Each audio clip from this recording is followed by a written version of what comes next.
খুবই যথার্থ এবং খুবই প্রয়োজনীয় একটা বিষয় আমাদের আজকের এই কনভেনশনের বিষয়। কিন্তু আমরা এটা তো জানি গণতান্ত্রিক রাষ্ট্র কাঠামোটা কি, শুধু কি ভোট, শুধু কি ভোটে নির্বাচিত প্রতিনিধিকে নিয়ে আসা না, যেটা আমাদের আজকের আলোচক বৃন্দ উল্লেখ করেছেন। একটা রাষ্ট্রের অভ্যন্তরে সরকারের প্রধান অসীম ক্ষমতার অধিকারী হবে না। রাষ্ট্রপতি প্রধানমন্ত্রীর ক্ষমতার ভারসাম্য, রাষ্ট্রের অভ্যন্তরের দুর্নীতির কোনো সুযোগ থাকবে না। রাষ্ট্রকে আমলাদেরকে ব্যুরোক্রেসিতে, ইভেন সিভিল অ্যাডমিনিস্ট্রেশন, জুডিশিয়ারি প্রত্যেকটি জায়গায় পলিটিসাইজ করা, দলীয়করণ করার কোনো সুযোগ থাকবে না। আইনের শাসন, মানবিকতা, মুক্তিযুদ্ধের যে তিনটি মূল লক্ষ্যের কথা বলা হয়েছে, সাম্য, মানবিক মর্যাদা এবং সামাজিক ন্যায় বিচার। যে রাষ্ট্র কাঠামোর মধ্যে জনপ্রতিনিধি দ্বারা এই রাষ্ট্র পরিচালিত হবে সেটাকেই বলা হচ্ছে কিন্তু একটা গণতান্ত্রিক রাষ্ট্র কাঠামো। কিন্তু সেটা পথে প্রধান অন্তরায় হয়ে পড়েছে সদ্য সমাপ্ত জাতীয় নির্বাচনে নির্বাচিত হয়ে যারা ক্ষমতায় এসে বসেছেন।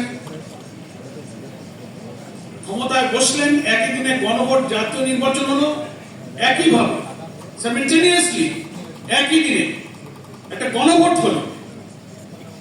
বিস্ময়ের ব্যাপার, সেই গণভোটের পক্ষে এখন যারা ক্ষমতাসীন বিলম্বে হলেও তারা হাতে ভোট দিতে বললেন।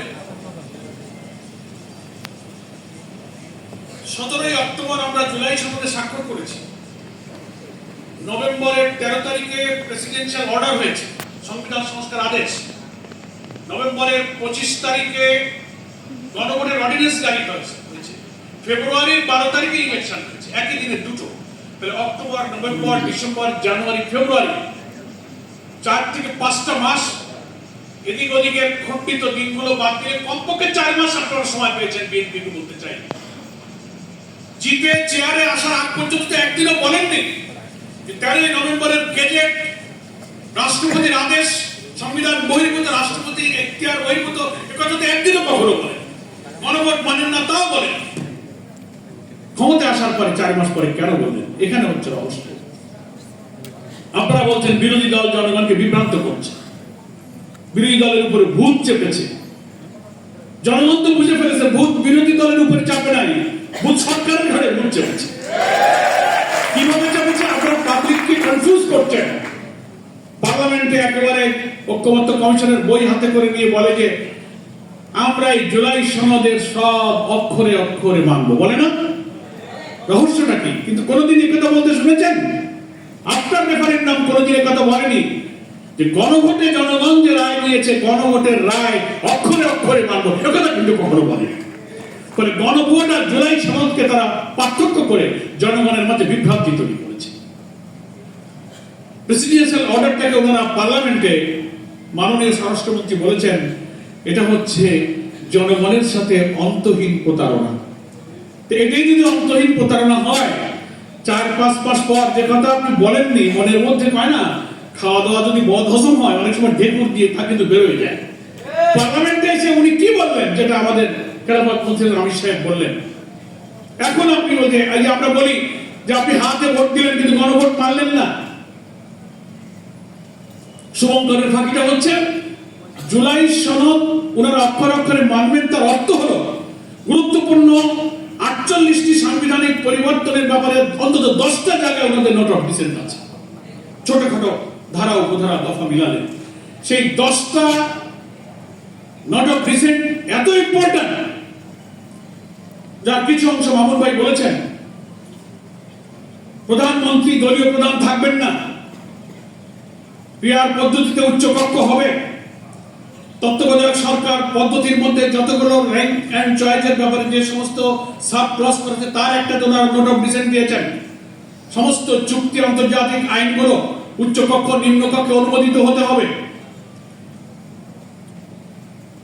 Public service commission, anti corruption commission, auditor general, controller general, 5টা থেকে 6টা কনস্টিটিউশনাল পোস্ট, সাংবিধানিক পদ, যেখানে সরকারি চাকরি বাকরি, ক্যাডার সার্ভিস নির্দলীয় নিরপেক্ষভাবে মেধার ভিত্তিতে নিয়োগের দাবিতে আমার তরুণ সমাজ বিশ্ববিদ্যালয়ে যে সাংস্কৃতিক লোক জীবন দিল, দলীয় লোকেরা যেন নিয়োগ না পায়, নিরপেক্ষ নিয়োগ হয়, সেই জন্য পাবলিক সার্ভিস কমিশনে, ইভেন জুডিশিয়ারিতে চিফ জাস্টিস নিয়োগ, সুপ্রিম কোর্টের বিচারপতি নিয়োগ, এই সব ক্ষেত্রে সংস্কার কমিশনে বলা হয়েছে যে একটা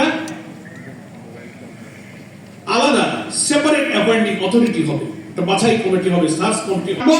মানে আমরা যেগুলো মানতে চাইনি, যেটা ওই বইতে নিচে নোটে লেখা আছে, ওই নোট অফ ডিসেন্ট সহকারে ওনারা জুলাই সনদ মানবেন। গণভোট মানবেন তা বলেন না। কেন বলেন না? গণভোটে যে ব্যালটে 4টি প্রশ্ন করা হয়েছে, সেই প্রশ্নে উচ্চকক্ষে পিআর, সাংবিধানিক পরিবর্তনে সব কথার ব্যাপারে 5 কোটি মানুষ ভোট দিয়ে গণভোটের পক্ষে হ্যাঁ বলেছে। এটা ওনারা কেন বলেন না? যে গণভোটের ব্যালটে কিন্তু নোট অফ ডিসেন্ট নাই। সমস্ত নোট অফ ডিসেন্ট খালি বিএনপি দিয়েছে, জামাত ইসলামী দিয়েছে, অন্যান্য দল, প্রায় সব দল দু একটা নোট অফ ডিসেন্ট আমাদেরও ছিল। কিন্তু ঐক্যমত্য কমিশন যে 84টি সংস্কার প্রস্তাবের মধ্যে 48টি হচ্ছে সাংবিধানিক, আর বাকিগুলো অ্যাডমিনিস্ট্রেটিভ অর্ডার অথবা অর্ডিন্যান্স করে কার্যকরী করা যায়, সংবিধানের আইন পরিবর্তন লাগে না। এই 48টি সাংবিধানিক পরিবর্তনের নোট অফ ডিসেন্ট ছাড়া ঐক্যমত্য কমিশন এবং প্রেসিডেন্সিয়াল অর্ডারে যে গণভোট তৈরি হয়েছে 13 নভেম্বরের যে গেজেট এখানে আছে, সেখানে সেই ব্যালটের মধ্যে কোনো নোট অফ ডিসেন্ট নাই।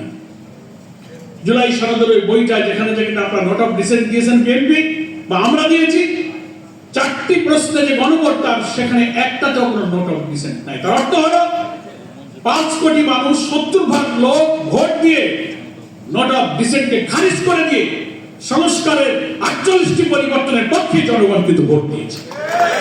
শুধু জনগণ নয়, প্রধানমন্ত্রী তারেক রহমান সাহেব নিশ্চয়ই ভোট দিয়েছেন গণভোটে। টেলিভিশনে দেখা গিয়েছে 12 তারিখ উনি ভোট কেন্দ্রে গিয়েছেন, হাতে ভোট দিতে বলেছেন। তাই আমরা নিশ্চয়ই সুধারণা করব যে প্রধানমন্ত্রী মুখে যা বলেছেন হাতে ভোট দিতে, উনিও তাহলে হাতে ভোট দিয়েছেন। রাষ্ট্রপতি হাতে ভোট দিয়েছেন। হাতে ভোট দেওয়ার অর্থ হলো 84টি সংস্কারের পক্ষে আপনি মতামত দিয়েছেন। তাই আপনি কি আজকে পার্লামেন্টে দাঁড়িয়ে আপনার ভোটের বিরুদ্ধে আপনি অবস্থান গ্রহণ করবেন? আপনার রায়কে আপনি ইগনোর করবেন? এটি তো অন্তহীন প্রতারণা, নাকি বলেন? আপনি জুলাই সনদ মানার কথা বলেন, তার শুভঙ্করের ফাঁকি হলো জুলাই সনদ মানলে আপনাদের 10টি সাংবিধানিক পরিবর্তনের নোট অফ ডিসেন্ট সহ মানতে বলতেছে জনগণকে, আর গণভোট মানলে উইদাউট নোট অফ ডিসেন্ট আপনাকে সাংবিধানিক সংস্কার মানতে হবে। আপনি যদি সাংবিধানিক এই পরিবর্তন না মানেন, আজকে এনসিপির কনভেনশন